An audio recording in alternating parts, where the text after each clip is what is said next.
Bismillahirrahmanirrahim. Assalamualaikum warahmatullahi wabarakatuh. Alhamdulillah wassalatu wassalamu ala Rasulillah wa ala alihi wa sahbihi wa man walah wa ba'd. Saudara-saudariku dimanapun berada, khususnya as-saimin was-saimat, rekan-rekan, teman-teman yang tengah berpuasa, dan insya Allah sejenak kita akan menunaikan buka puasa kita waktu Indonesia bagian Barat. Tentu di sebagian tempat boleh jadi sudah berbuka, atau di belahan tempat yang lain mungkin masih juga menanti waktu untuk berpuasa. Terlepas dari itu semua, kita bersyukur pada Allah Subhanahu wa Ta'ala masih diberikan kesempatan untuk menunaikan rangkaian ibadah di bulan Ramadan tahun ini, dan telah memasuki hari ke-24 di bulan Ramadan tahun 1446 Hijrah waktu Indonesia.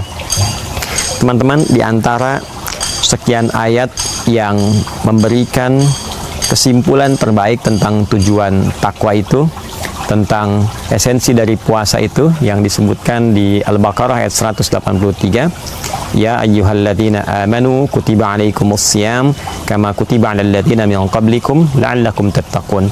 Duhai seluruh yang menyatakan dirinya beriman, diwajibkan bagi kalian menunaikan puasa seperti orang dulu juga mendapatkan kewajiban menunaikan puasa agar kalian mampu meningkatkan takwa. Esensi puasa adalah peningkatan takwa. Tujuan takwa adalah memberikan kebahagiaan, memberikan kenyamanan dalam berkehidupan, mendatangkan solusi seperti sering kita dapati dalam beragam ayat Al-Quran. Wattaqullaha la'allakum tuflihun. Tingkatkan takwamu kepada Allah supaya engkau mendapatkan kebahagiaan.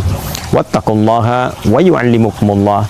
Tingkatkan takwamu kepada Allah supaya Allah berkenan mengajarkan padamu tambahan pengetahuan. Wa may yattaqillaha yaj'al lahu makhraja wa yarzuqhu min haitsu la yahtasib. Siapapun yang mampu meningkatkan takwa, Allah berkenan memberikan solusi pada rangkaian problem kehidupannya dan berkenan menghadirkan peluang-peluang rezeki bahkan dari sisi yang tidak ia duga.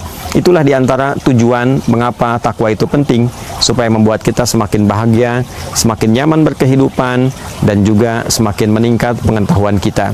Dan dengan itulah kemudian rangkaian ibadah puasa ini didesain untuk mengaktifkan potensi-potensi takwa terbaik kita.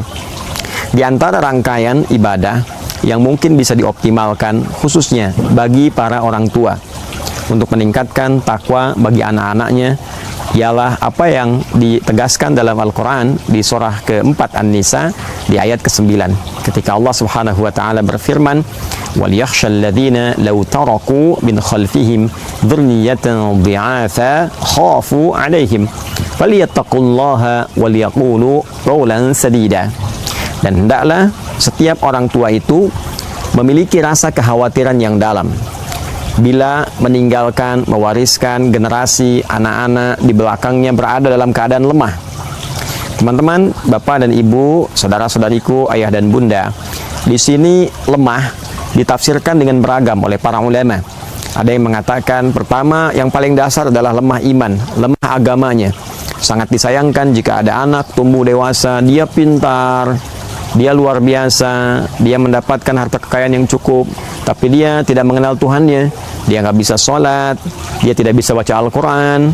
Lantas kemudian bekal dunianya yang telah dia raih tidak mampu mengantarkan ia pada tempat terbaik di sisi Allah ketika dia pulang. Bukankah hukum mengatakan setiap tempat itu ada ketentuannya, setiap tempat ada hukumnya? Hukum yang terjadi di Indonesia tidak berlaku di Malaysia. Hukum yang terdapat di Malaysia tidak berlaku di Amerika. Setiap tempat ada hukumnya, ada ketentuan, syarat ketentuan berlaku. Maka demikian ketika pulang ke akhirat tidak digunakan hukum dunia.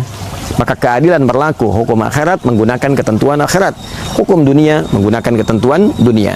Maka dasar ketentuan akhirat adalah iman, adalah keyakinan kita dengan Allah Subhanahu wa Ta'ala, dan iman itu turunannya berupa amal saleh, bekal-bekal terbaik yang bisa kita bawa pulang hasilnya.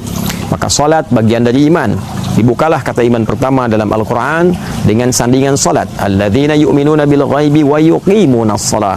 Puasa dibuka dengan kata iman, ya ayyuhalladzina amanu kutiba alaikumussyam. Demikian rangkaian ayat-ayat yang berkait dengan amal saleh diiringi dengan kata iman. Wal 'asr innal insana lafi khusr illa alladzina amanu wa 'amilus shalihat. Jadi bekal yang pertama kata para ulama, hendaklah para orang tua memberikan perhatian yang tinggi dan khawatir kalau anak-anak itu lemah imannya. Waliyattaqullaha, dan ini bagian dari takwa orang tua kepada Allah.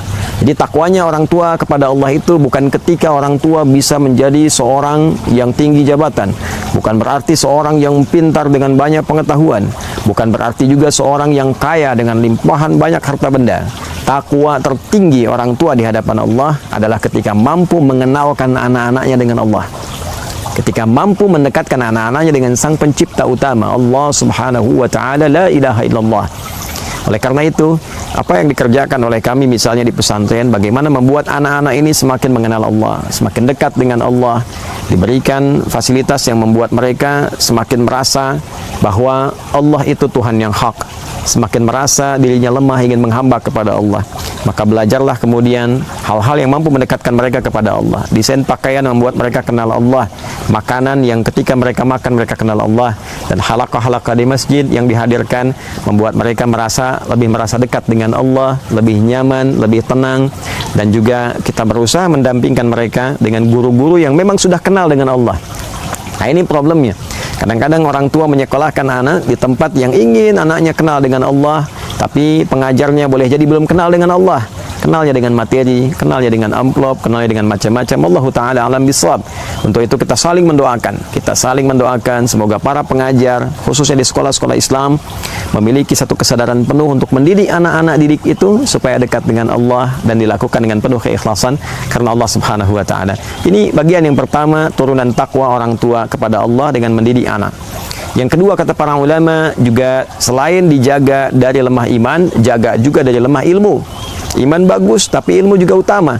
Jangan sampai semangat ibadah, tapi tak paham ilmu. Semangat, pengen sholat, tiba-tiba karena nggak paham ilmu, subuhnya 2 rakaat misalnya. Yang tadinya harusnya dikerjakan menjadi 3 rakaat. Nah, ini keliru. Harusnya 2 rakaat, dia kerjakan 3. Semangat betul, tapi ilmu itu penting. Ya, sehingga dalam penunaian sholat subuh pun dia paham. Ketika ada yang menggunakan kunut, tahu dia ilmunya begini. Ketika imamnya berkunut, karena dia punya ilmu, dia menjadi makmum, maka apa yang harus dia kerjakan? Dia aminkan misalnya. Ketika imamnya tidak kunut, dia tahu ilmunya, maka apa yang dia lakukan? Dia ikuti imam, langsung sujud dan berakhir kemudian dengan salam. Itu diantara irisan antara ilmu dengan iman. Ketika bertemu keduanya, maka memberikan satu sisi paripurna bagi kemanusiaan. Yarfa'illahu alladhina amanu minkum walladhina utul ilma darajat. Demikian di Al-Quran surah Al-Mujadalah di ayat yang ke-11 itu, Allah akan mengangkat derajat orang-orang yang memiliki kekuatan iman dan diberikan ketinggian pengetahuan. Dan yang ketiga adalah lemah dari segi harta. Maka dari itulah kemudian imannya sudah bagus, ilmunya sudah bagus, para orang tua berusaha bekerja dengan baik, minimal mencukupkan kebutuhan anak. Ya, bukan melebihkan anak supaya dimanja begitu saja sehingga tidak kenal dengan Tuhannya, malas belajarnya karena merasa belajar juga nanti supaya pintar-pintar cari uang, sekarang sudah punya uang, untuk apa belajar lagi? Maka itu hal yang tidak tepat. Maka demikianlah, semoga Allah memberikan kepada kita kemudahan, saling kita mendoakan karena tidak mudah mengimplementasikan nilai-nilai itu dalam kehidupan. Mari kita bersama saling mendoakan, semoga Allah menjaga kita untuk meningkatkan takwa, puasa melatih kesadaran kita meningkatkan takwa. Sebagai orang tua, kita berdoa semoga selamat mendidik rumah tangga ini. Semoga selamat ya Allah, beri petunjuk mendidik anak-anak, keluarga supaya menjadi pribadi yang kita harapkan diridhai oleh Allah Subhanahu wa ta'ala. Semoga berkenan. Mohon maafkan kami. Terima kasih. Tersaji aku suka. Ayo kultum sejenak sebelum berbuka. Allahumma taqabbal minna innaka antas sami'ul alim wa tub alaina innaka antat tawwabur rahim. Wa sallallahu ala sayyidina Muhammad wa ala alihi wa sahbihi ajma'in. Wa akhiru da'wana alhamdulillahi rabbil alamin. Assalamualaikum warahmatullahi wabarakatuh.